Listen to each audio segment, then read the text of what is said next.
আসসালামু আলাইকুম বন্ধুরা, আশা করি সকলে ভালো আছেন। আপনারা সবাই দেখতেছেন কৃষি টেক ইউটিউব চ্যানেল এবং এমডি মেহেদি হাসান মিরাজ ফেসবুক। দর্শক বন্ধুরা, আজকে আমরা এই ছোট্ট ভিডিওর মাধ্যমে জানবো যে মরিচ গাছ হঠাৎ করে মারা যাওয়ার কারণ এবং এটার প্রতিকারটা কি। অর্থাৎ দেখবেন যারা আমরা 2026 সালে এসে মরিচ চাষ করেছি, আমাদের কিন্তু দেখবেন অনেক কৃষকের কম বেশি গাছের ছোট চারা অথবা বড় গাছগুলো, ফল ধরা গাছগুলো হঠাৎ করে মারা যাচ্ছে। তো মূলত দর্শক বন্ধুরা, এই যে গাছগুলো মারা যাচ্ছে এটার কারণটা কি জানেন? এটি দুটি কারণে হয়ে থাকে। এক নম্বর কারণ হচ্ছে ব্যাকটেরিয়াল উইল্ড বা ঢলে পড়া, যেটাকে বলা হয় হঠাৎ করে ঝিমিয়ে গাছটি মারা যাওয়া। এবং 2 নম্বর স্টেপ হচ্ছে যে গোড়া পচা বা শেকড় পচা, যার কারণে আমাদের গাছগুলো মারা যাচ্ছে। তো মূলত এই দুটি কারণে মরিচ গাছ মারা যায়। তো যদি আমরা এই দুটি কারণ যদি আমরা জানি বা চিহ্নিত করতে পারি, আমাদের এই মরিচ গাছ মারা যাওয়া 100% আমরা প্রতিকার করতে পারবো। তো 1 নম্বর স্টেপ হচ্ছে প্রথমত জানবো আমরা যে হঠাৎ করে ঢলে পড়া বা মারা যাওয়া ঝিমিয়ে এটার প্রতিকারটা কি বা এটার কারণটা কি এবং এগুলোর লক্ষণটা কেমন হবে।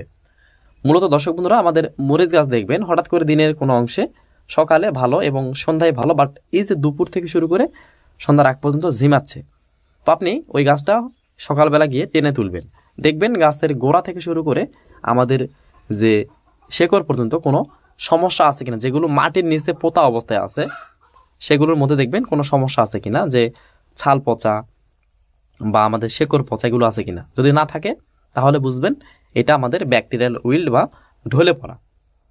এটাই আমাদের হচ্ছে প্রথম আমাদের লক্ষণ চিহ্নিত করার। এবং যদি আপনি আরও ভালো করে বুঝতে চান, ওই যে মাটির নিচে যে পোতা অংশটা ছিল ওইটা ভালোভাবে একটু পরিষ্কার করে একটা স্বচ্ছ কাঁচের গ্লাসে পানিতে চুবিয়ে রাখবেন, তাহলে বুঝতে পারবেন ওখানে পুজের মতো বের হবে। তাহলে দেখবেন এটা আমাদের ব্যাকটেরিয়াল উইল্ড বা ঢলে পড়া। তো এটার আমাদের প্রথম কারণটা হচ্ছে চিহ্নিত করার, এটা একটা উপায়। এখন আমরা জানবো এটার প্রতিকারটা কি হবে। তো মূলত দর্শক বন্ধুরা, এটার প্রতিকার সহজে করা সম্ভব নয়, তবে কিছু নিয়ম আছে যেগুলো হচ্ছে একই জমিতে বারবার মরিচ চাষ করবেন না, শেষ চাষের সময় মাটি শোধন করে নেবেন এবং বীজ শোধন করতে হয়। এছাড়াও ব্যাকটেরিয়াল উইল্ড অর্থাৎ ধলে পড়া জাত সহনশীল যে জাতগুলো আছে সেগুলো রোপণ করবেন, তাহলে মূলত এগুলো অনেকাংশে কম হয়। তো এখন যাদের হয়ে গেছে এরকম সমস্যা, আপনাদের করণীয় হচ্ছে যে তার ব্যাকটেরিয়াজনিত সমস্যা, অবশ্যই আমাদের ভালো মানে একটি ব্যাকটেরিয়া নাশক মাটিতে স্প্রে করতে হবে গাছের গোড়ায়, যেমন অটো কোম্পানির ব্যাকটাপ অথবা হেকেম কোম্পানির ব্যাকটোবান। এছাড়াও প্রায় প্রত্যেকটা কোম্পানি কিন্তু এগুলো ব্যাকটেরিয়া নাশক আছে, এগুলো অনুমোদন মাত্রায় গাছের কাণ্ডের যে মাটির নিচে অংশগুলো আছে মাটিগুলো ভিজে গাছের গোড়ায় স্প্রে করবেন। এগুলো আক্রান্ত গাছ সহ ভালো যে গাছগুলো আছে সবগুলো গাছে স্প্রে করবেন। আক্রান্ত যেগুলো গাছ মারা গেছে সেগুলো ভালো হবে না, বাট নতুন করে আক্রমণ হবে না।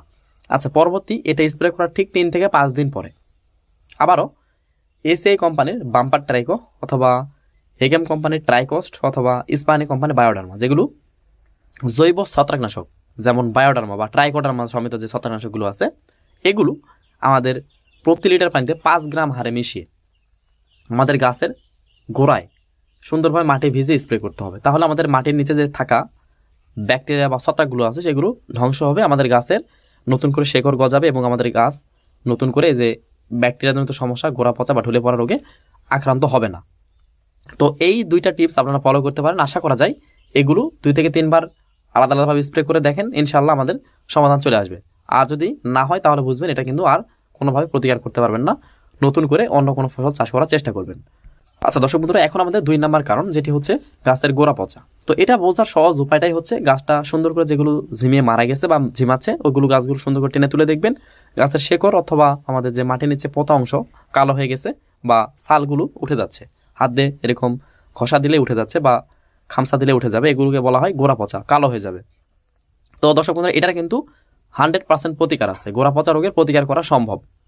তো এটার প্রতিকারের জন্য আমাদের শিডিউল একটা স্প্রে আছে, সেটা মেনটেন করতে হবে।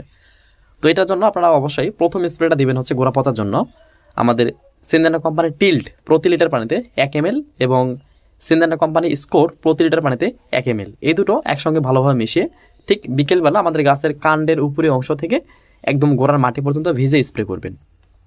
এটাই হলো আমাদের প্রথম স্প্রে।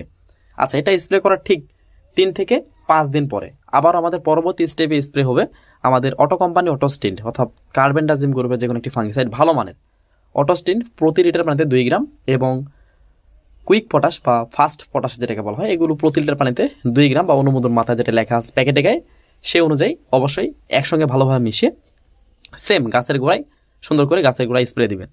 তাহলে আমাদের কি হবে, গাছের যে ছত্রাকগুলো আছে এগুলো ধ্বংস হবে, নতুন শেকড় গজাতে সহযোগিতা করবে আমাদের পটাশ সার। তো মূলত এইটা আমাদের হচ্ছে দ্বিতীয় স্প্রে। প্রথম স্প্রে ঠিক 3 থেকে 5 দিন পরে, এগুলো গোড়া পচার জন্য। আমাদের তৃতীয় স্প্রেটা হবে দর্শক বন্ধুরা, যেমন এই যে বললাম বায়োডার্মা বা ট্রাইকোডার্মা, এগুলো কিন্তু আমাদের ছত্রাকজনিত সমস্যাকেও দমন করতে পারে। তো যার কারণে অবশ্যই আমাদের তৃতীয় স্প্রেটা হবে লাস্ট স্প্রে। এটা স্প্রে করার ঠিক 3 থেকে 5 দিন পরে এই ট্রাইকোডার্মা, যেমন এসএ কোম্পানি বাম্পার ট্রাইকো, হেকেম কোম্পানি ট্রাইকস্ট, অথবা আমাদের ইস্পানি কোম্পানি বায়োডার্মা, এগুলো প্রতি লিটার পানিতে 5 গ্রাম হারে সুন্দরভাবে পানিতে ভালোভাবে মিশিয়ে আমাদের গাছের গোড়ায় স্প্রে করবেন। তাহলে গোড়ায় যে থাকা ছত্রাকগুলো আছে এগুলো ধ্বংস হবে এবং গাছ মারা যাওয়া বন্ধ হয়ে যাবে ইনশাল্লাহ।